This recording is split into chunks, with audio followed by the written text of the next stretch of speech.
ولقد ذرأنا لجهنم كثيرا من الجن والإنس لهم قلوب لا يفقهون بها ولهم أعين لا يبصرون بها ولهم آذان لا يسمعون بها أولئك كالأنعام بل هم أضل أولئك هم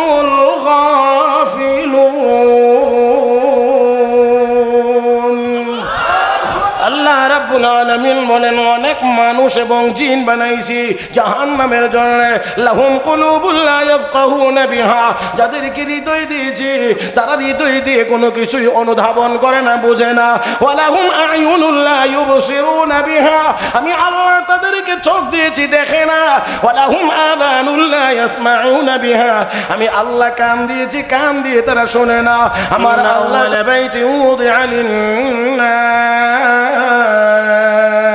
للذي ببكة مباركا وهدى للعالمين فيه آيات بينات مقام إبراهيم ومن دخله كان آمنا ولله على الناس حج البيت من استطاع إليه سبيلا ومن كفر فإن الله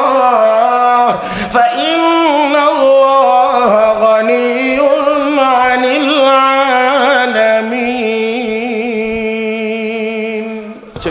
رب إنهن أضللن كثيرا من الناس فمن تبعني فإنه مني ومن عصاني فإنك غفور رحيم ঈসা আলাইহিস সালাম দোয়া করেছিলেন ইন তুআযিবহুম ফাইন্নাহুম ইবাদুক ওয়া ইন তাগফির লাহুম ফাইন্নাকা আনতাল আজিজুল হাকীম আল্লাহর নবী দুই পয়গম্বরের দোয়ার কথা স্মরণ করে বিশ্ব নবী আকাশের দিকে চেহারা মুবারক উঠাইয়া চোখের পানি ছেড়ে দিয়ে দিয়ে কান্দেন আর আমার নবী বলেন আল্লাহুম্মা উম্মতি আল্লাহুম্মা উম্মতি আল্লাহুম্মা উম্মতি আল্লাহুম্মা উম্মতি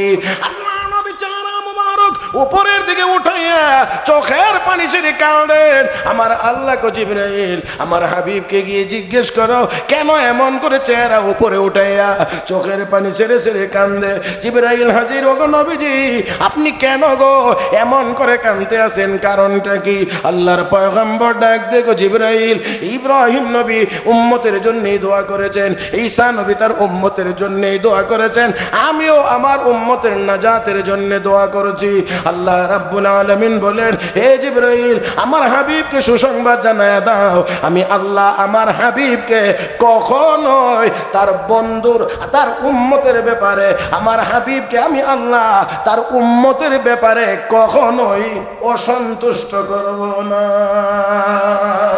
وبشر الذين آمنوا وعملوا الصالحات أن لهم جنات تجري من تحتها الأنهار كلما رزقوا منها من ثمرة رزقا قالوا هذا الذي رزقنا من قبل وأتوا به متشابها ولهم فيها أزواج مطهرة وهم فيها خالدون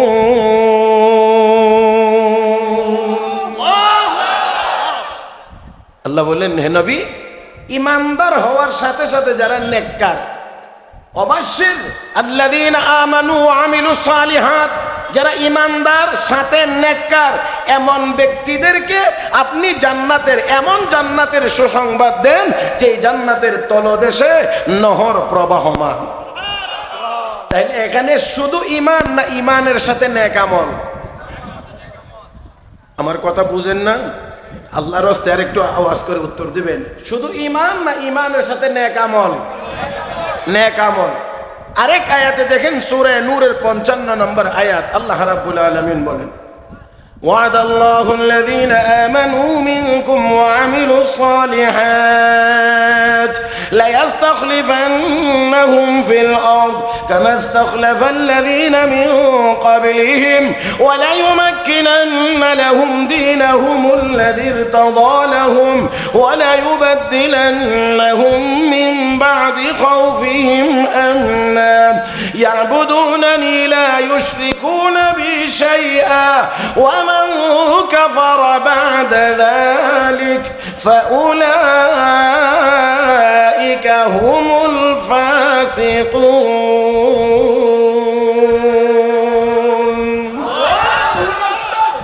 আল্লাহ রাব্বুল আলামিন বলেন ঈমানদার হওয়ার সাথে সাথে যারা নেককার তাদের সাথে আমি আল্লাহর ওয়াদা তিনটা। এক নাম্বার ওয়াদা হলো এই পৃথিবীর শাসন ক্ষমতা আমি আল্লাহ নেককার ঈমানদারদের হাতে দান করব। দুই নাম্বার হলো যেই যুগের মুসলমানেরা ঈমানদার হবে নেককার হবে ওই যুগে আমি আল্লাহ ইসলাম ধর্মটাকে দুনিয়াতে সুপ্রতিষ্ঠিত করে দেব। নাম্বার তিন, আমি আল্লাহ দুনিয়ার সব কাফের বেঈমানদের সব চক্রান্ত আর ষড়যন্ত্রের হাত থেকে জুলুমের হাত থেকে আমি আল্লাহ তাদেরকে নিরাপত্তা দান করব। একটু আওয়াজ করে বলবেন কি প্রকৃত অর্থে আমার আপনার নিরাপত্তা কে দিবেন? না এত আসতে না, আর একটু আওয়াজ করে বলেন নিরাপত্তা কে দিবেন? আল্লাহ। আল্লাহ যদি নিরাপত্তা দেন তাহলে পানির মধ্যে ডুবাইলেও মরে না, আগুনে ফালাইলেও পুড়ে না। আর আল্লাহ যদি নিরাপত্তা না দেন হাজারো বেষ্টনীর ভিতরে থাকলেও বাঁচা যায় না। হাজারো নিরাপত্তা বেষ্টনীর ভিতরে থাকলেও বাঁচা যায়। যাই হোক, আসুন যেই কথাটা দিয়ে শুরু করেছিলাম এবার একটু আওয়াজ করে বলবেন কি সওয়াবের দরকার কি আমাদের নাই না আছে? তাহলে এবার একটু জবানটা খুলেন, এবার একটু জবানটা খুলে মহব্বতের সাথে সওয়াবের আশা সবাই মিলে আমরা বলি সুবহানাল্লাহ, আলহামদুলিল্লাহ, লা ইলাহা ইল্লাল্লাহ, আল্লাহু আকবার। আরেকটু মহব্বতে আল্লাহু আকবার। মাশাআল্লাহ, আপনার কষ্ট হয়েছে মনে হয় না? হ্যাঁ, কষ্ট হয় নাই তো? আলহামদুলিল্লাহ, আলহামদুলিল্লাহ। আপনাদের এই আশা বসা বলা এবং শ্রবণ করা আল্লাহ যেন সবগুলোর উপরে আমাদেরকে বরকত দান করেন। আমি ছোট্ট একখানে আয়াত তিলাওয়াত করেছি, ছোট্ট একখানে হাদিসও তিলাওয়াত করেছি। আয়াতে কারিমা এবং হাদিস শরীফকে সামনে রেখে আপনাদের খেদমতে কয়েকটি কথা বলার আশা করছি। আল্লাহ যেন বলবার, শুনবার, বুঝবার এবং আমল করবার তৌফিক দান করেন। মহব্বতের সাথে সবাই বলি আমিন। মুহতারাম হাজরিন, তিলাওয়াত কি তো আয়াতে কারিমার ভিতরে রব্বে করিম বলেন ইন্না নাহনু নাযালনা যিকর, আমি আল্লাহ উপদেশ বাণী তথা কোরআন আমি নাজিল করেছি। ওয়া ইন্না লাহু লাহাফিজুন, এবং এই কোরআনের হেফাজতের জিম্মাদার আমি আল্লাহ নিজে। প্রথম নাম্বার কথা হলো কোরআন নাজিল করেছেন কে? মহব্বতের সাথে বলেন কোরআন নাজিল করেছেন কে?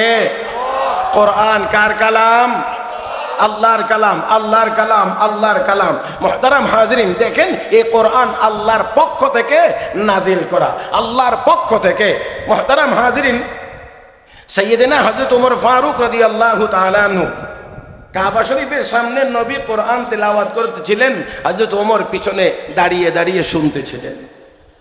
নবী তেলাওয়াত করেন, হযরত ওমর শোনেন। তো নবী তেলাওয়াত করছিলেন সূরা হাক্কা, الحاقة ما الحاقة وما أدراك ما الحاقة। এই সূরাটা তেলাওয়াত করছিলেন, আয়াতের শেষ দিক দিয়ে খুব মিলানো মিলানো ছন্দের মতো মনে হয়। আজ তোমার মনে মনে চিন্তা করছেন মুহাম্মদ নামের লোকটা, জোরে কোন সাল্লাল্লাহু আলাইহি ওয়াসাল্লাম, মুহাম্মদ নামের লোকটা কি কোনো কবি নাকি? এত সুন্দর মিলায়ে মিলায়ে যে পড়তেছে কবিদের মতো। লোকটা কি কোনো কবি নাকি? মনে মনে এমন চিন্তা ভাবনা করতেছে।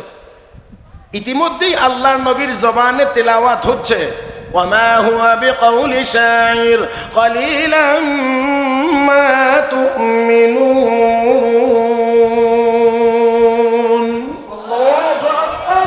কোনো কবির কবিতা না, এটা কবির কবিতা না। এখন এই আয়াতের তেলাওয়াত যখন হয়তো তোমরা শুনছেন, মনে মনে কয় আমি চিন্তা করতেছিলাম আমার ভিতরে যে লোকটা কি কোনো কবি নাকি, এখন দেখি উত্তর দেয় এটা নাকি কবির কবিতা না। তাহলে আমি যে এই চিন্তা ভাবনা করলাম এটা জানলো কেমন করে? তাহলে কি মুহাম্মদ নামের লোকটা কোনো গণক নাকি, জ্যোতিষী নাকি, যে টের পেয়ে গেছে? এখন এই যখন মনে মনে চিন্তা, তখন আল্লাহর নবী পরের আয়াত তেলাওয়াত করেন, ওয়ামা হুয়া বিকাউলি কাহিন কালিলাম মা তাযাক্কারুন।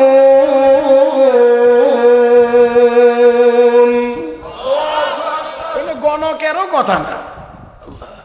আমি আগে মনে মনে ভাবছিলাম কবির কবিতা নাকি, উত্তর দে কবির কবিতা না। এখন মনে মনে ভাবলাম লোকটা কি কোনো গণক নাকি, এখন উত্তর দে গণকেরও কথা না। তাহলে যা তিলাওয়াত হচ্ছে, উনি যা তিলাওয়াত করছেন, এটা কোথায় থেকে আসলো, এটা কোন জিনিস, কার কি, এটার পরিচয় কি?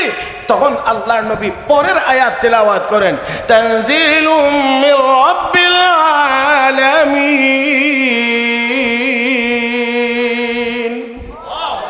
এই কোরআন আল্লাহর পক্ষ থেকে নাজিল হওয়া, আল্লাহর পক্ষ থেকে নাজিল হওয়া। হে মুসলমান, এখানে একটু কথা মনে রাখতে হবে, আমার আল্লাহ দুর্বল না সবল? এত আসতে না, আল্লাহ দুর্বল না সবল? সবল। তাহলে আল্লাহর কালামও সবল। আমার ভাইরা, আমার বন্ধুরা, আমার আল্লাহ কোরআনে কারীমের সূরা ইয়াসিনে বলেন, ইয়াসিন ওয়াল কোরআনিল হাকীম ইন্নাকা লামিনাল মুরসালিন আলা সিরাতিন মুস্তাকিম তানজিলাল আজিজির রহিম। আমি আল্লাহ মহা পরাক্রমশালী, আল্লাহর পক্ষ থেকে এই কোরআন নাজিল হয়েছে। তার মানে হলো কোরআন কারো মুখাপেক্ষী না, যে কেউ মানলে কোরআন থাকবে, কেউ না মানলে কোরআন থাকবে না। কোরআন আমি আল্লাহ মহা পরাক্রমশালী আল্লাহর পক্ষ থেকে নাজিল হওয়া। আবার আল্লাহ বলেন রহিম, দয়ালু আল্লাহর পক্ষ থেকে। তার মানে কোরআন যারা মানবে আমি তাদের জন্য দয়ালু, কোরআনের বিরোধিতা যারা করবে, কোরআন যারা মানবে না, আমি আল্লাহ ভোটে নির্বাচিত আল্লাহ না, আমি মহা পরাক্রমশালী আমি আল্লাহ। আল্লাহর পক্ষ থেকে কোরআন নাজিল করা হয়েছে। যারা মানবে না তারা দুনিয়াতেও লাঞ্ছিত হবে, পরকালেও লাঞ্ছিত হবে।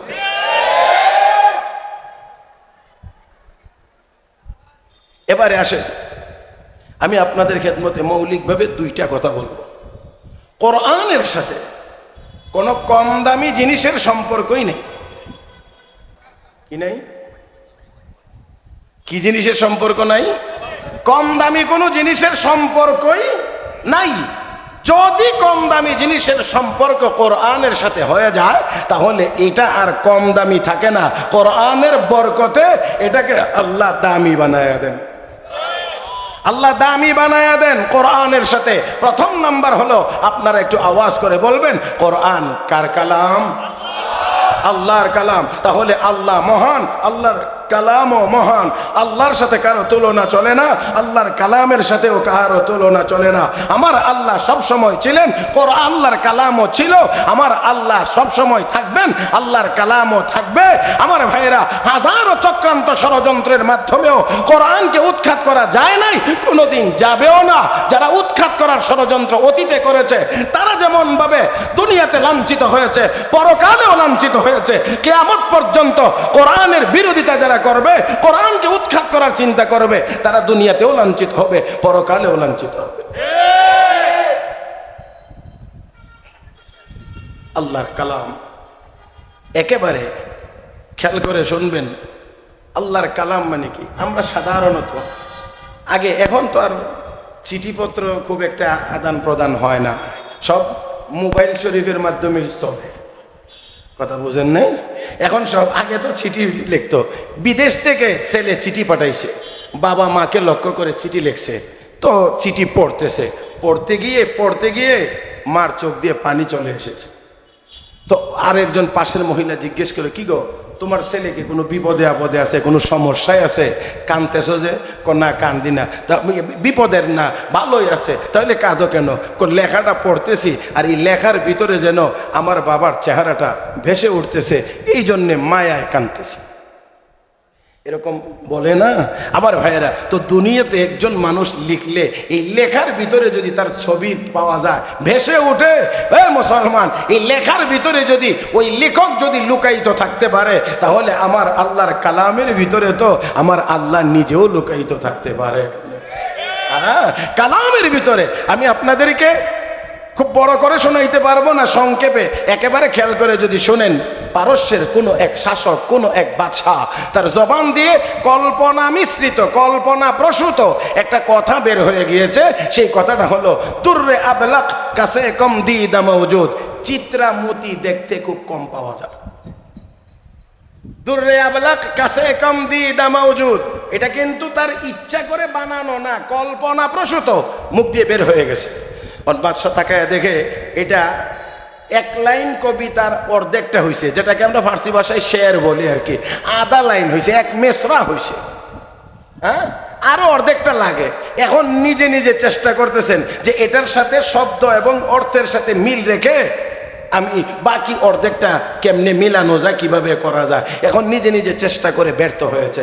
ব্যর্থ হওয়ার পরে এবার তার রাজ দরবারের যত কবি সাহিত্যিক ছিল তাদের সামনে পেশ করেছেন যে এই অংশটার সাথে তুর্রে আবলাক কাছে কম দিদা মওজুদ, এর সাথে মিলাইয়া তোমরা আমাকে বাকি অংশটা বানায়া দাও। এখন সব কবি সাহিত্যিক তারাও ব্যর্থ, এবার আন্তর্জাতিক বাজারে ছেড়ে দিয়েছে। বাদশারও এমন কৌতূহল লাগছে যে আমার পরের অংশটা আমাকে তৈরি করতেই হবে। এবার আন্তর্জাতিক বাজারে বড় পুরস্কার দিয়ে পুরস্কার ঘোষণা করে এবার যখন ছাড়ছে তখন এই আওয়াজ আস্তে আস্তে আস্তে আস্তে এই ভারতবর্ষের এক মহান শাসক, আল্লাহর ওলি বাদশাহ আলমগীরের এক মেয়ে, নাম তার জীবুন্নেসা, তার কান পর্যন্ত এই আওয়াজ এসে পৌঁছলে এবার জীবুন্নেসা পরের অংশটা লিখে ইরানের বাদশার কাছে পাঠিয়েছে। ইরানের বাদশার কল্পনা প্রসূত কথা ছিল দুর্রে আবলাক কাছে কম দিদা মওজুদ। বাদশাহ আলমগীরের মেয়ে পরের অংশটা তৈরি করে দিয়েছেন, মাগার আশকে বুতানে সুরমা আলো, দুইটা মিলায়া দেখেন, দুর্রে আবলাক কাছে কম দিদা মওজুদ, মাগার আশকে বুতানে সুরমা আলো। ওজনও ঠিক আছে, অর্থ ঠিক আছে। বাদশার অর্ধেক অংশের কথা হলো চিত্রামতি দেখতে খুবই কম পাওয়া যায়। বাদশাহ আলমগীরের মেয়ে জীবুন্নেসার কথা হলো সুরমা মিশ্রিত চোখের পানিও দেখতে চিত্রামতির মতো। চিত্রা বুঝেননি? চিত্রা নাকি এটাই বুঝেন নাই? এটা যদি না বুঝেন তাহলে তো আবার মুশকিল, আগে এটা বুঝানো দরকার, তাহলে বাকিটা বুঝবেন। গরু এক কালার, এই কালারের মধ্যে আরো বিভিন্ন কালার থাকে, এটারই কি কর যে কাজলা তো কালো হইলে এনে কয়, বিভিন্ন কালার যেটা এটারই চিত্রা কালার কয় আর কি আমাদের এইদিকে। আমি জানি না আপনাদেরকে আর কিভাবে আমি বুঝাইতে পারি, তারপরও আপাতত বুঝে নেন যে একটা কালারের মধ্যে একাধিক কালারের মিশ্রণ যেটা হয় এটাকে চিত্রা বলে, মিশ্রিত। তো এই যে চিত্রা রং কালার, এই কালার যেমন আমাদের এদিকে কালো গরু, মাঝে মাঝে মাঝে কিছু জায়গা আছে সাদা, এই গরুটারে কয়টা চিত্রা রঙের গরুটারে, কথা বুঝেন নাই তো? মোটামুটি এরকম একটু বুঝে নেন আর কি। তো এখন বলতেছে যে এই চিত্রা রঙের মুতি দেখতে খুব কম পাওয়া যায়, আর বাদশাহ আলমগীরের মেয়ে লিখে দিয়েছে সুরমা মিশ্রিত চোখের পানি। চোখে যদি সুরমা দেন মাঝে মধ্যে দেখবেন একটু পানি বের হয়ে যায়, এটার মধ্যে সুরমা লাগা থাকে তো এটা চিক চিক চিক চিক চিক চিক করে। এখন এই কাগজ যখন ইরানের শাসকের হাতে গিয়ে পৌঁছে, এবার পুরস্কারের জন্য চিঠি আসছে। এবার পুরস্কারের জন্য চিঠি আসছে, চিঠি তো বাদশাহ আলমগীরের নামে। এবার বাবা বাদশাহ আলমগীর চিঠি পাইয়া মেজাজ গরম। আমি আর আপনি হইলে তো সর্বনাশ, কি খুশি হইলে মহা খুশি, কি পুরস্কার যে আনবে, আরো কত কিছু। কারণ আমরা মুসলমান মুসলমান মুসলমান, আমাদের মেয়েরা ফুটবল খেলায় বিশ্বে যদি কোনো কিছু করতে পারে আমরা কি গৌরবান্বিত হই। আমাদের মেয়েরা ফুটবল খেলে আমাদের দেশের মান মর্যাদা অনেক উপরে উঠাইয়া দিছে। হায় হায় হায়, যাক সেদিকে যাব না, সময় একেবারে সীমিত, এই জন্য সেদিকে যাওয়া যাবে না। মুহতারাম হাজরিন, বাদশাহ আলমগীর রাগান্বিত, তোমাকে কে বলছে এই পণ্ডিতি দেখানোর জন্য কবিতা লিখেছ, এখন পুরস্কারের জন্য চিঠি আসছে, পুরস্কার আনতে যাইবা? হ্যাঁ, হাজারো মানুষের সামনে তোমাকে যাওয়া লাগবে। মেয়ে ডাক, দেখো আব্বা রাগ করবেন না, যাওয়া লাগবে না, যাওয়া লাগবে না, আমি আর এক লাইন লিখে পাঠিয়ে দিই, তাহলে আর আমাকে কেউ যাইবার কথা বলবেও না। আল্লাহ, আমি আর এক লাইন লিখে পাঠিয়ে দেই, তাহলে আর আমাকে যাওয়ার কথা বলবে না। দরসখন মকফি মানামচো বুয়া গুল দর বর্গে গোল, দরসখন মকফি মানামচো বুয়া গুল দর বর্গে গোল, আর কে দিদান মাইলে দারাত দরসখন বিনাদ মোরা।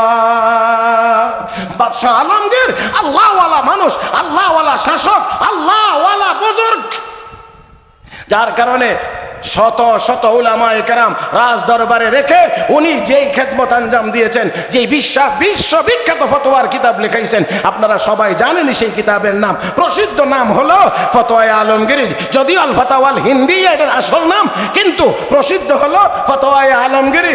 এত বড় আল্লাহর ওয়ালি, এত বড় আল্লাহর ওয়ালি, আমাদের এক বুজুর্গের জবানে, বড় এক বুজুর্গ ফখরে বাঙ্গাল রহমতুল্লাহ আলাইহির সাথের বুজুর্গ, তিনি একদিন বলতেছিলেন আমাদেরকে যে ফখরে বাঙ্গাল রহমতুল্লাহ আলাইহ সমসাময়িক যিনি, উনি যে দেখান বাদশাহ আলমগীর উলামায়ে কেরামের খেদমত এমন ভাবে করতেন, রাতের বেলা পানি শেষ হয়ে যাবে, তাহাজ্জুদের সময় উলামায়ে কেরামের জন্য পানির কষ্ট না হয়, সেই জন্য বাদশাহ আলমগীর নিজেই গভীর রাত্রিতে এসে পানির ব্যবস্থাটা আগেই করে দিয়ে যেতেন, কেউ যেন টের না পায়, সবাই ঘুমাইলে ঘুমের টাইমটার মধ্যে। তো এখন প্রতিদিনই পানি শেষ হয়, আবার ভোর রাত্রে উঠে দেখে পানি ভরা, পানিটা দেখে একজন আলেম মনে মনে ভাবলেন, আচ্ছা একটু দেখি তো পানিটা কে দিয়ে যায়। রাত্র গভীর হয়েছে, দেখা যায় পানির এই খেদমতটা স্বয়ং বাদশাহ নিজেই করতেছে। না সুবহানাল্লাহ, কালকে নাস্তার পরে কয়ে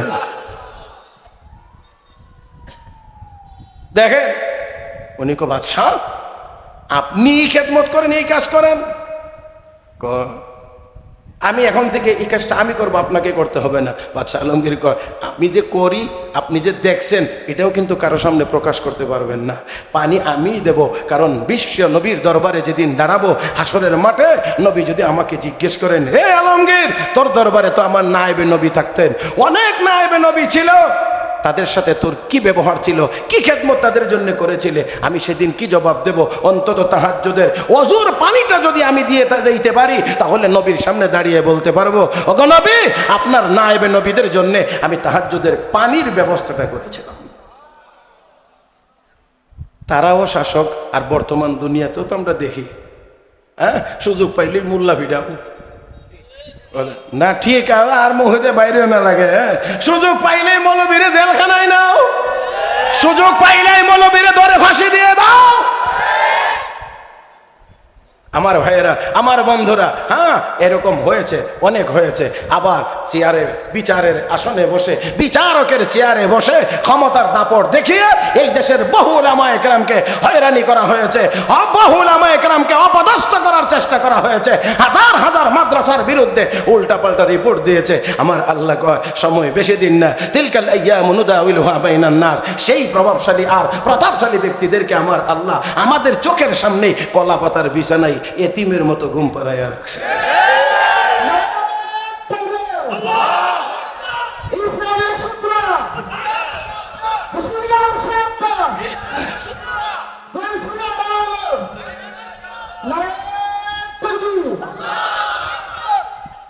তকবীরও আর একটু সিরিয়ালে, আর একটু স্পিডে হইতে হবে, উত্তরটাও আর একটু সুন্দর করে হতে হবে, কথা ঠিক না? হ্যাঁ, জিরায়া জিরায়া তারপরে তাকবীর দিলে হবে না, তাকবীরের গতি থাকতে হবে। এই আপনারা কি আল্লাহু আকবার বলতে পারবেন আমার সাথে? না না, হয় না, বলতে পারবেন কিনা আগে এটা বলেন, পারবেন? হাতরা উঠান তো, ডাইন হাতরা তুলেন তো দেখি কে কে পারবেন। একটু মুট করেন, একটু মুট করেন, একটু মুট করেন আমার সাথে। আগে একটু বলেন, জমিনটা কার? আসমান কার? চন্দ্র সূর্য কার? আমরা কার? তাহলে আল্লাহর নামের আওয়াজ আল্লাহর জমিনে, আল্লাহর আসমানের নিচে হবে, আস্তে না জোরে? নারায়ে তাকবীর, নারায়ে তাকবীর, কোরআন সুন্নাহর আলো। এইটা হইল কি স্পিড আমার দিক। মুহতারাম হাজিরিন, আসেন একটু দেখাইয়া দিলাম, আর কি একটু বুঝাইয়া দিলাম, যাতে করে পরে কিভাবে দিতে হবে এটা যেন ঠিক করতে পারে। সব কাজের গতি থাকতে হবে, গতি ছাড়া। আসেন, বলছিলাম মনে আছে আপনাদের? হ্যাঁ, লেখছে বাদশাহ আলমগীর। বাদশাহ আলমগীরের এই যে আল্লাহওয়ালা মেয়ে, আল্লাহওয়ালা বাদশাহ, ওরে আল্লাহওয়ালি মেয়ে, আল্লাহওয়ালি মেয়ে, এই জন্যে, কারণ বাদশা কয় এই রকম কবি কোথায় জন্ম নিল রে, এই কবিকে তো আমার একটু দেখা লাগবে, পুরস্কারও দেব, দেখবো। বাদশা আলমগীর মেয়েকে বলছিলেন তোমাকে কি এখন দেখা দিতে হবে? না আব্বা, টেনশনের কোনো কারণ নাই, আমি এক লাইন লিখে পাঠিয়ে দিচ্ছি, আর দেখবার কথা বলবে না। তখন তিনি লিখছেন, দরসখন মাকফি মানাম চোম বুয়ে গুল দর বর্গে গোল আর কে দিদান মাইলে দারাত দরসখন বিনাদ মোরা। ফুলের ঘ্রাণ যেমন ফুলের ভিতরে লুকাইত, এ ভাই ঘ্রাণ কি দেখা যায়? ওমা কয় না, ফুল দেখা যায়, ঘ্রাণ দেখা যায় না। ফুলের ঘ্রাণ যেমন করে ফুলের ভিতরে লুকাইতো, আমিও আমার কথার ভিতরে তেমন ভাবে লুকাইতো। আর কে দিদান মাইলে দারাদ দরসখন বিনাদ মোরা। যারা আমাকে দেখতে চাও, আমার কথার দিকে তাকাইলেই বুঝতে পারবা আমি কি। ও মুসলমান, দেখেন কি লিখে দিয়েছেন, ফুলের ঘ্রাণ যেমন ফুলের মধ্যে লুকাইতো, আমি আমার কথার ভিতরে লুকাইতো। মহতারাম হাজরিন, সাধারণ একজন জীবন নেশা যদি তার কথার ভিতরে লুকায়িত থাকতে পারে, কালাম আল্লাহ, আল্লাহর কালাম পবিত্র কোরআনের ভিতরেও আমার আল্লাহ লুকায়িত থাকতে পারে। মহতারাম হাজরিন, তো আসুন, আমার বলার কথা ছিল প্রথমত, কোরআনের সাথে কোনো কম দামি জিনিসের সম্পর্ক নাই। কোরআন এক নাম্বার কার কালাম? দুই নাম্বার, কোরআন সংরক্ষিত ছিল লৌহে মাহফুজে। কোরআন সংরক্ষিত ছিল লৌহে মাহফুজে। আওয়াজ করে বলুন, ওই জায়গাটা কম দামি জায়গা না বেশি দামি জায়গা? খেয়াল করেন। তারপরে আসেন, কোরআন নাজিল হয়েছে জিবরাইল ফেরেশতার মাধ্যমে। আওয়াজ করে বলুন, জিবরাইল ফেরেশতা কম দামি ফেরেশতা না দামি ফেরেশতা? দামি ফেরেশতা। কোরআন নাজিল হয়েছে, কোরআন নাজিল হয়েছে রমজান মাসে। আওয়াজ করে বলুন, কম দামি মাস না বেশি দামি মাস? কোরআন নাজিল হয়েছে লাইলাতুল কদরে, কম দামি রাত না বেশি দামি রাত? কোরআন নাজিল হয়েছে মক্কায়, কোরআন নাজিল হয়েছে মদিনায়। আওয়াজ করে বলুন, মক্কা আর মদিনা কম দামি জায়গা না বেশি দামি জায়গা? আমার ভাইরা, আমার বন্ধুরা, দুটোটাই দামি জায়গা। তবে জমিনের উপরের অংশের দিক থেকে মক্কার দাম বেশি, জমিনের ভিতরের দিক থেকে মদিনার দাম বেশি। জানি না আপনারা আমার এই কথা বুঝছেন কিনা।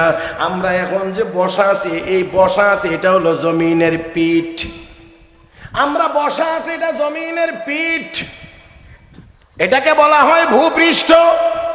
আমার ভাইরা, মানুষকে মারা গেলে যে কবর দেওয়া হয়, এই কবরটা হলো জমিনের পেট, এটাকে বলা হয় ভূগর্ভ। ভূগর্ভ, ভূপৃষ্ঠ তথা উপরের দিক থেকে মক্কার দাম বেশি, আর ভিতরের দিক দিয়ে মদিনার দাম বেশি। উপরের দিক দিয়ে মক্কার দাম বেশি কেন? মক্কাতেই আল্লাহর ঘর বাইতুল্লাহ অবস্থিত। إن أول بيت وضع للناس للذي ببكة مباركا وهدى للعالمين فيه آيات بينات مقام إبراهيم ومن دخله كان آمنا ولله على الناس حج البيت من استطاع إليه سبيلا ومن كفر فإن الله غني عن العالمين.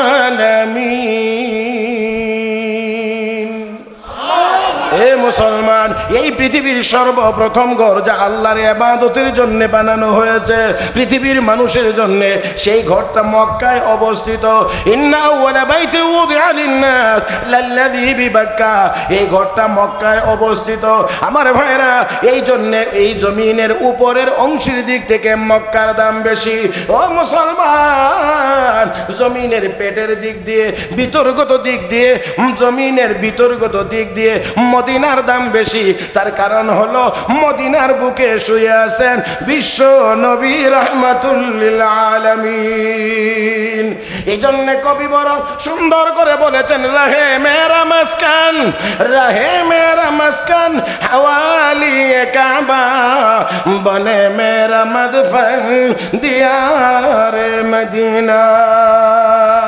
আমার দুনিয়ার জীবনের বাড়িটা যেন কাবা ঘরের আশেপাশে হয়, মরার পরে আমার দাফনটা যেন নবীজির রওজায়ে আতহারের পাশে হয়। আমার ভাইরা, আমার বন্ধুরা, এই জন্য যে ওমর ফারুক রাদিয়াল্লাহু তাআলা আনহু তিনি আল্লাহ রাব্বুল আলামিনের কাছে দোয়া করতেন, আল্লাহুম্মা রযুকনি শাহাদাতান ফি সাবিলিক ওয়াজআল মাউতি ফি বালাদি রাসূলিক, আল্লাহুম্মা রযুকনি শাহাদাতান ফি সাবিলিক ওয়াজআল মাউতি ফি বালাদি রাসূলিক। আল্লাহ, তোমার রাস্তায় আমার জন্য শাহাদত মঞ্জুর করো, মানে আমাকে শহীদ হিসাবে কবুল করো, আর আমার মৌতটা তোমার রাসূলের শহরে করো। ও ভাই, লক্ষ্য করে দেখেন, বাহ্যিকভাবে যদি দেখেন একটা আরেকটার বিরোধী হয় কিছুটা। আল্লাহুম্মা রযুকনি শাহাদাতান ফি সাবিলিক, আল্লাহ আমার জন্য তোমার রাস্তায় শাহাদত মঞ্জুর করো। শহীদ হইলে জিহাদের ময়দানে গেলে এটা মদিনায় হতে পারে, মদিনার বাহিরেও হতে পারে, দূরেও কোথাও হতে পারে। সাথে সাথে আবার তিনি দোয়া করেন, আল্লাহ ওয়াজআল মাউতি ফি বালাদি রাসূলিক, আমার মৌতটা যেন আবার তোমার রাসূলের শহরেও হয়। ও মুসলমান, আল্লাহ রাব্বুল আলামিন চাইলে, আল্লাহ চাইলে দুটোটাকে একসাথেও করে দিতে করেন না। আল্লাহ চাইলে দুটোটাকে একসাথে করে দিতে পারেননি না পারেন না? হযরত ওমর দোয়া করেছেন, আল্লাহ শাহাদত নসিব করো, শাহাদত নসিব করো, মদিনাতে আবার মওতটাও নিশ্চিত করো। আমার বন্ধুরা, আল্লাহ রাব্বুল আলামিন ব্যবস্থা করে দিলেন ফজরের নামাজের সময়ে, ইমামতির সময়ে কমবক্ত আবু লুলুর ওই খঞ্জরের আঘাতে হযরত ওমর শাহাদত বরণ করেছেন, আবার মওত মদিনার ভিতরেই হয়েছে। আল্লাহু আকবার। তো জমিনের উপরের অংশের দিক থেকে মক্কার দাম বেশি, জমিনের ভিতরের দিক থেকে মদিনার দাম বেশি। আল্লাহ যেন আপনাদের সবাইকে সেই মক্কা মদিনার জিয়ারত নসিব করেন। আপনাদের বরকতে আল্লাহ যেন আমাকেও নসিব করেন, বারবার নসিব করেন। মুহতারাম হাজরিন, ওই জায়গা কি, ওই জায়গা কেমন, যারা গেছেন তারা গিয়ে টের পাইছেন, যারা যান নাই এটা দূর থেকে বোঝানোর জিনিস না, ওইখানে গিয়ে বুঝবার জিনিস যে এটা কি। এখান থেকে একটা বিবরণ দেওয়া যাবে, কিন্তু বিবরণ আর বাস্তবতা এক জিনিস নয়। যান কাবার সামনে গিয়ে দাঁড়ান, তাহলে দেখতে পারবেন এই কাবা কোন জিনিসের নাম। মুহতারাম হাজরিন, আপনি গেলে আপনার ক্ষুদ্র জ্ঞান এখানে গিয়ে একটা সময় দেখবেন যে কতটুকু বুঝে আসবে আর কতটুকু বুঝে আসবে না, আল্লাহ ভালো জানেন। আমার ভাইয়েরা, কি এক ঘর, কি এক ঘর, কি এক ঘর! এই ঘরের চতুর্দিক দিয়া সব সময় আল্লাহর বান্দা বান্দিরা তাওয়াফ করতেই আছে। সারা পৃথিবীকে এই ঘর আকর্ষণ করে। মুহতারাম হাজরিন, যাই হোক, আমি অনেক দূর চলে আসছি। বলছিলাম কোরআন নাজিল হয়েছে মক্কা মদিনায়, কম দামি জায়গা না বেশি দামি জায়গা? এবারে আসেন, সর্বশেষ বলি, কোরআন নাজিল হয়েছে বিশ্বনবী মুহাম্মদুর রাসূলুল্লাহ সাল্লাল্লাহু আলাইহি ওয়াসাল্লামের উপরে। আওয়াজ করে বলুন, কম দামি নবী না বেশি দামি নবী? হ্যাঁ, জোরে বলেন। আমার ভাইয়েরা, কতটুকু বেশি দামি? সারা পৃথিবীর যত মানুষ আছে, পৃথিবীতে যত মানুষ এসেছে, যত মানুষ আছে, যত মানুষ আসবে, সব মানুষের মধ্যে ইমানদারগণ শ্রেষ্ঠ মানুষ, ইমানদারেরা শ্রেষ্ঠ। ইমানদারদের মধ্যে হক্কানি উলামায়ে কেরাম যারা, তারা হলেন শ্রেষ্ঠ। হক্কানি উলামায়ে কেরামের মধ্যে 4 মাযহাবের ইমামগণ শ্রেষ্ঠ। 4 মাযহাবের ইমামগণের চাইতে তাবিঈনগণ শ্রেষ্ঠ। তাবিঈনগণের চাইতে সাহাবায়ে কেরাম শ্রেষ্ঠ। আমার বন্ধুরা, সকল সাহাবায়ে কেরামের মধ্যে 3500 শ্রেষ্ঠ। 3500 এর মধ্যে 14.5 1450 সাহাবায়ে কেরাম শ্রেষ্ঠ, 1450 সাহাবায়ে কেরামের মধ্যে 313 জন সাহাবী শ্রেষ্ঠ, 313 জনের মধ্যে 10 জন সাহাবী শ্রেষ্ঠ, 10 জনের মধ্যে 4 জন শ্রেষ্ঠ, 4 জনের মধ্যে একজন সাহাবী আবু বকর সিদ্দিক শ্রেষ্ঠ। সকল সাহাবীদের চাইতে সকল আম্বিয়া কেরাম হলেন শ্রেষ্ঠ। সকল আম্বিয়া কেরামের মধ্যে 313 জন যারা ছিলেন রাসূল তারা হলেন শ্রেষ্ঠ। 313 জনের মধ্যে উলুল আজমি মিনার রাসূল, ওই উলুল আজমি মিনার রাসূল 5 জন বা 7 জন পয়গম্বর শ্রেষ্ঠ। ওই 5 জন বা 7 জন পয়গম্বরের মধ্যে আমার আপনার নবী হলেন সকলের শ্রেষ্ঠ।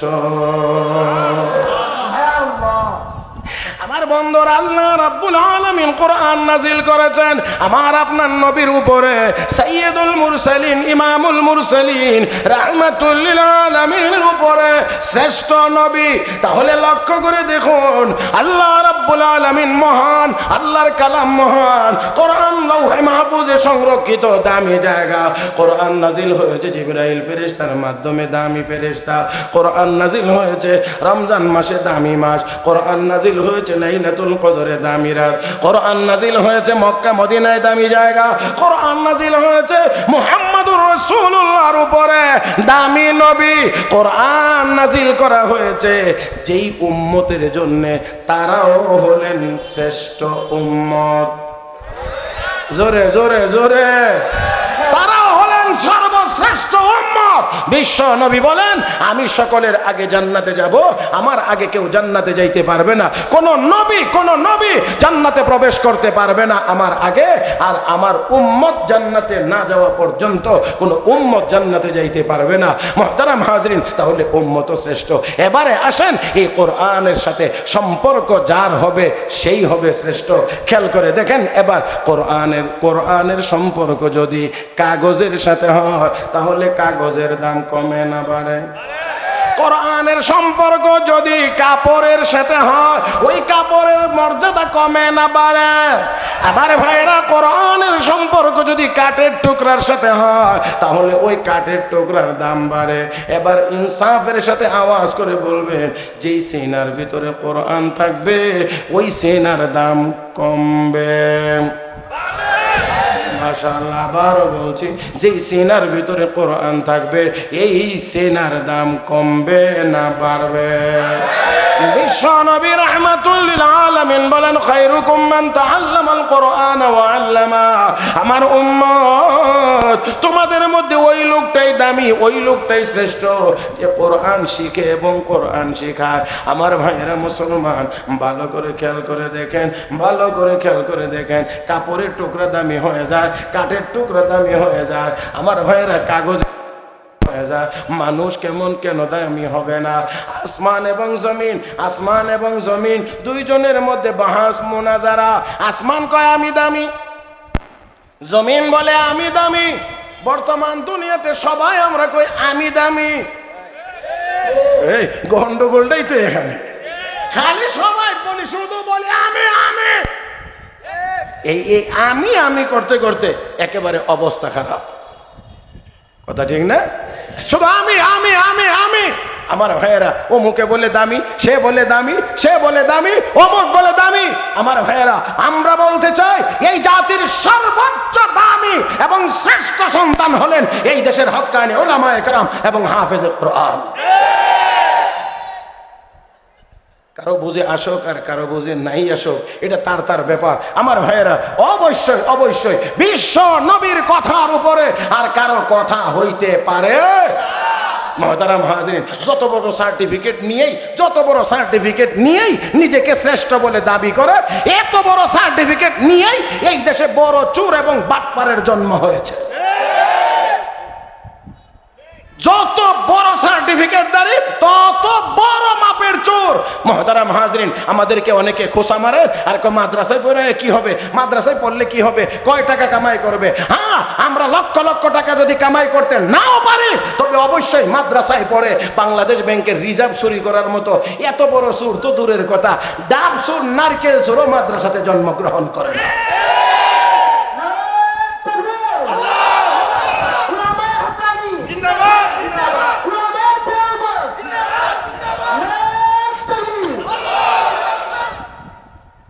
আমার ভাইয়েরা, আমাদের মাদ্রাসাতে ভর্তি হয় 6 বছর 7 বছর 8 বছর বয়সে।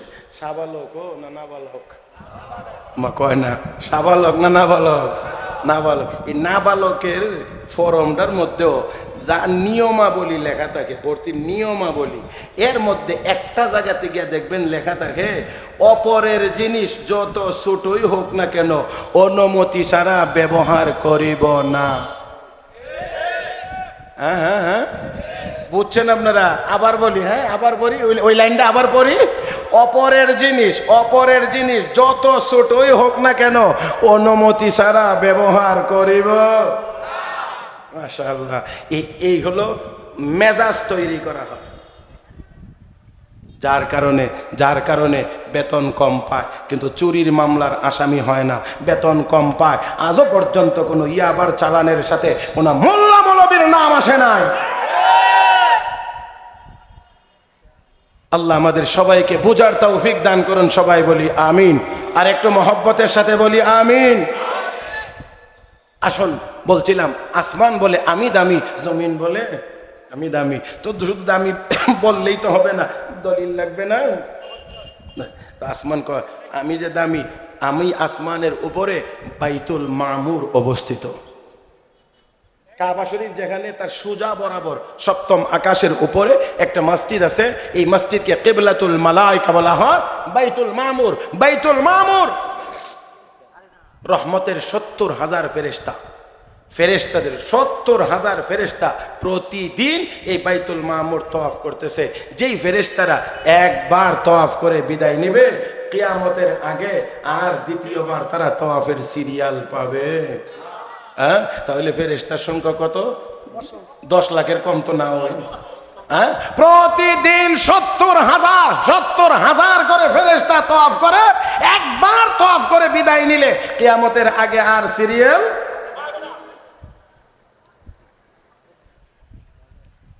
জি, এই বাইতুল মামুর, আমি আসমানের উপরে, জমিন আমি শ্রেষ্ঠ। জমিন কো ফেরেশতাদের কেবলা বাইতুল মামুর, তুমি আসমানের উপরে, এই জন্যে তুমি দামি। তো আমি জমিনের উপরে তাকায় দেখো না বাইতুল্লাহ দেখো না, তাহলে তুমি কেমনে তুমি বাইতুল মামুর নিয়ে কেমনে দামি হও? আসমান কয় আচ্ছা নাও, ঠিক আছে মানলাম, আমি আসমানের উপরে লৌহে মাহফুজ আছে, আমি আসমানের উপরে লৌহে মাহফুজ আছে, তুমি জমিনে কি লৌহে মাহফুজ আছে? জমিন কো আসমান, তুমি আসমানের উপরে লৌহে মাহফুজ কয়টা আছে? তুমি আসমানের উপরে লৌহে মাহফুজ কয়টা আছে? কয়েকটা লৌহে মাহফুজ নিয়ে তোমার এত বাহাদুরি আর এত গর্ব করছো, আর আমি জমিনের উপরে তাকায় দেখো লক্ষ লক্ষ নয় কোটি কোটি লৌহে মাহফুজ ঘোরাফেরা করতে আছে। আমার ভাইয়েরা, আমার বন্ধুরা, এর ভিতরেও তো আমরা আবার সৌভাগ্যের সাথে এবং শুকরিয়া আদায়ের সাথে আমরা বলতে পারি, বর্তমান পৃথিবীতে যদি বলা হয় বর্তমান দুনিয়ার শ্রেষ্ঠ হাফেজ কোন দেশে আছে, আমি অত্যন্ত সাহস করে বলতে পারি বর্তমান পৃথিবীর সবচেয়ে শ্রেষ্ঠ হাফেজ আমার বাংলাদেশে আছে। আমার ভাইয়েরা, আমার বন্ধুরা, যেই বাংলার জমিনে সারা পৃথিবীর শ্রেষ্ঠ হাফেজে কোরআন তৈরি হয়, যেই বাংলার জমিনে 12 বছর থেকে 15 বছরের ভিতরে 30 পারা কোরআন যে হাফেজের সিনার ভিতরে জমা হয়, একজন দুজন নয়, হাজার হাজার হাফেজে কোরআন তৈরি হয়। এই দেশে কোনো কুলাঙ্গারের কোরআন শিক্ষা বন্ধ করে দেওয়ার স্বপ্ন পূরণ হতে পারে না।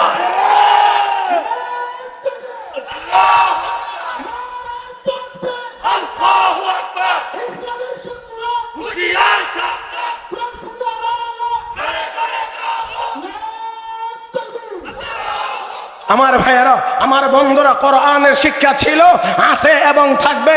কোরআন কোন দুর্বল মালিকের পক্ষ থেকে আসে নাই, সবল মালিকের পক্ষ থেকে আসছে।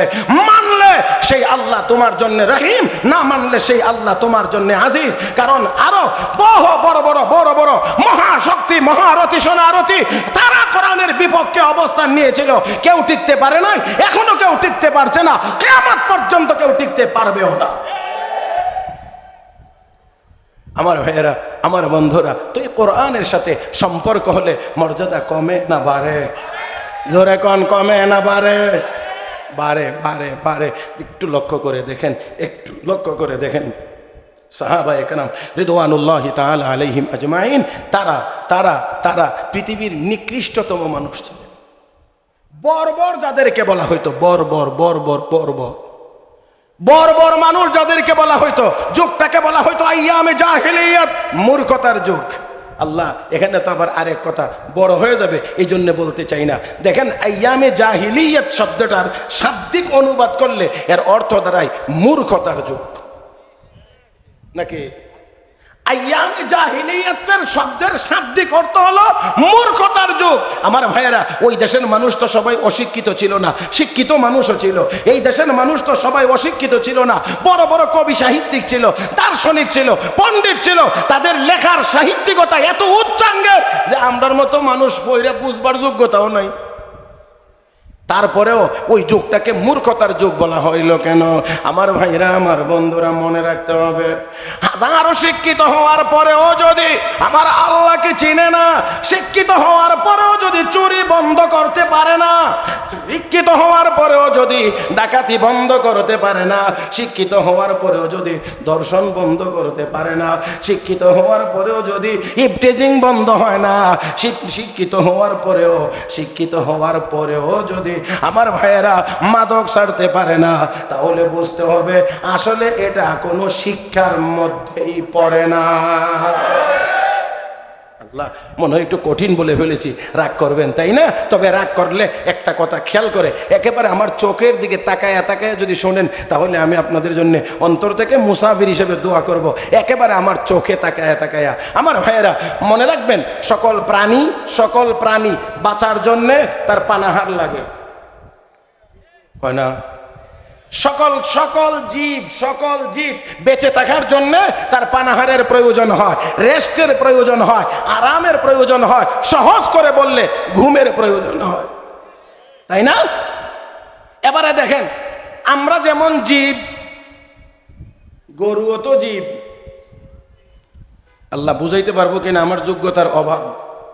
সকল মানুষ জীব, তবে সকল জীব মানুষ না। যদি বুঝেন তো একটু জোরে বলবেন। সকল মানুষ জীব, কিন্তু সকল জীব মানুষ না। তাহলে বুঝা যায় একটা বেশ কম আছে, একটা সব মানুষ জীব কিন্তু সব জীব মানুষ না। গরুও জীব, ছাগলও জীব, গাধাও জীব, গুড়াও জীব, সাপ বিচ্ছুও জীব, কিন্তু তারা মানুষ না। তাহলে বোঝা গেল একটা দিক দিয়ে আমরা সাথে মিল আছে, আমরা জীব, সবাই জীব, তারাও জীব, আমরাও জীব। তাহলে জীব হিসাবে জৈবিক চাহিদা আছে, খাইতে হয়, পান করতে হয়, ঘুমাইতে হয়, রেস্ট নিতে হয়। তাহলে এই চাহিদা শুধু আমরারই আছে না গরুরও আছে, ছাগলেরও আছে, গাধারও আছে, অন্যান্য জীবজন্তু জানোয়ারেরও আছে। তাহলে এখানে একটু লক্ষ্য করেন এই জায়গাটা, একেবারে আমি না আবার বলছি যে আমার দিকে তাকায় শুনবেন। জৈবিক চাহিদা, জীব হিসাবে খাওয়া দাওয়ার চাহিদা, ঘুমানোর চাহিদা আমাদেরও আছে, গরুরও আছে। তবে আমাদের চেয়ে গরুর খাওয়ার চাহিদা কম। আমনে যদ্দুর খান গরুরে উদ্দুর দিলেই হয়, আমনে যদ্দুর পানি পান করেন একটা গরুরে উদ্দুর পানি দিলেই হয় না, আরো বেশি দেওয়া লাগে? তাহলে বোঝা গেল তার চাহিদা আরো বেশি। তাহলে জীব হিসাবে পানাহার করা এটা গরুরও আছে, আমার মধ্যেও আছে। তো আমি আর মানুষ আর গরুর মধ্যে এখানে তো ব্যবধান নাই। জৈবিক চাহিদা তার যেমন আছে আমারও তেমন আছে। হে মুসলমান, ভালো করে খেয়াল করতে হবে। দেখেন, লক্ষ্য করে, এখন কোন মানুষ, কোন জীব যদি বিদ্যা বুদ্ধি অর্জন করে, লেখাপড়া করে, শিক্ষিত হয়, আর তার একমাত্র উদ্দেশ্য যদি হয় কেমন করে বেশি বেতন পাওয়া যায়, কেমন করে বেশি খাওয়া যায়, কেমন করে বেশি ঘুমানো যায়, যদি কেউ এই একমাত্র উদ্দেশ্য নিয়ে লেখাপড়া করে, তাহলে এই লেখাপড়া করে সর্বোচ্চ কেউ একজন শিক্ষিত জীব হতে পারবে, কোনোদিন সে একজন শিক্ষিত মানুষ হতে পারবে না। যদি একমাত্র টার্গেট হয় কেমনে খাবো, কেমনে ঘুমাইব, বিল্ডিং কত বড় করব, এই জন্যে যদি লেখাপড়া করে, বিদ্যা অর্জন করে, এই বিদ্যা অর্জনের মাধ্যমে মানুষ হতে পারে না, সর্বোচ্চ একজন শিক্ষিত জীব হতে পারবে। শিক্ষিত মানুষ যদি হতে হয় তাহলে অবশ্যই অবশ্যই তাকে দুনিয়ার সাথে আখিরাতের চিন্তা থাকতে হবে, আল্লাহর পরিচয়ের চিন্তা থাকতে হবে। জীবজন্তু জানোয়ারে খায় বাঁচার জন্যে, বাঁচে আরেকবার খাওয়ার জন্যে। রাতের বেলা খাইলো তো বাঁচলো, সকালে ঘুম থেকে উঠে প্রস্রাব পায়খানা করে গরু আবার খাইলো, তাহলে রাতের বেলা খাইলো বাঁচার জন্যে, বাঁচলো আবার খাওয়ার জন্যে। আর মানুষ খাইবে বাঁচার জন্যে আর বাঁচবে আল্লাহর ইবাদত করার জন্যে। বেশ কম কিছু আছে না নাই? তারাও খায় আমরাও খাই, তারাও খায় আমরাও খাই, ব্যবধান আছে না নাই? তারা খায় বাঁচার জন্যে, বাঁচে আরেকবার খাওয়ার জন্যে, আর আমরা খাই বাঁচার জন্যে আর বাঁচবো আল্লাহর গোলামি করার জন্যে। এখন খাওয়ার উদ্দেশ্য যদি হয় বাঁচা, আবার বাঁচার উদ্দেশ্য যদি হয় আরেকবার খাওয়া, তাহলে উনি আর মিস্টার গরুর মধ্যে কোনো পার্থক্য রেখে আমি বলছি, কষ্ট পাইলে আমার উপরে কেন? আমি ঠিকানা বলে দেই, রাগ করলে এখানে করে কি কেন আপনারা? ولقد ذرأنا لجهنم كثيرا من الجن والإنس لهم قلوب لا يفقهون بها ولهم أعين لا يبصرون بها ولهم آذان لا يسمعون بها أولئك كالأنعام بل هم أضل أولئك هم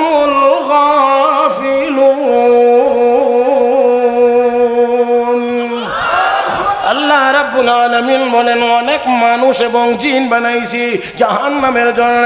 লাহুম কুলুবুল লা ইয়াফকাহুনা বিহা, যাদেরকে হৃদয় দিয়েছি তারা হৃদয় দিয়ে কোনো কিছুই অনুধাবন করে না, বুঝে না। ওয়া লাহুম আ'য়ুনুল লা ইউবসিরুনা বিহা, আমি আল্লাহ তাদেরকে চোখ দিয়েছি, দেখে না। ওয়া লাহুম আযানুল লা ইয়াসমাউনা বিহা, আমি আল্লাহ কান দিয়েছি, কান দিয়ে তারা শোনে না। আমার আল্লাহ কয় উলাইকা কাল আনআম, চতুষ্পদ জন্তু জীবজন্তু জানোয়ার যেমন বোকা, এই মানুষগুলো মানুষ হইয়াও তেমন বোকা।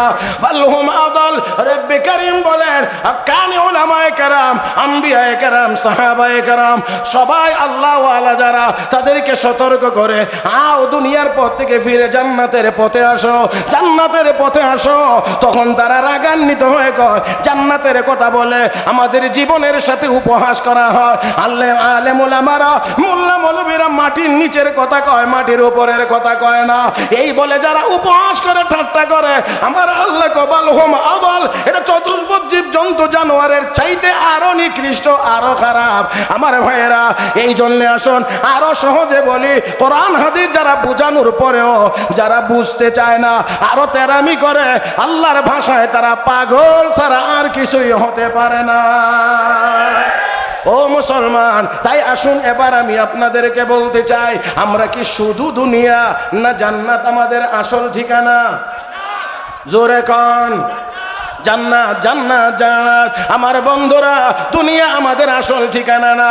খেয়াল করে দেখেন, পাখি উড়ে দুইটা আকাশে, একটার নাম ঈগল আর একটার নাম শকুন। শুনেননি? চিনেন না?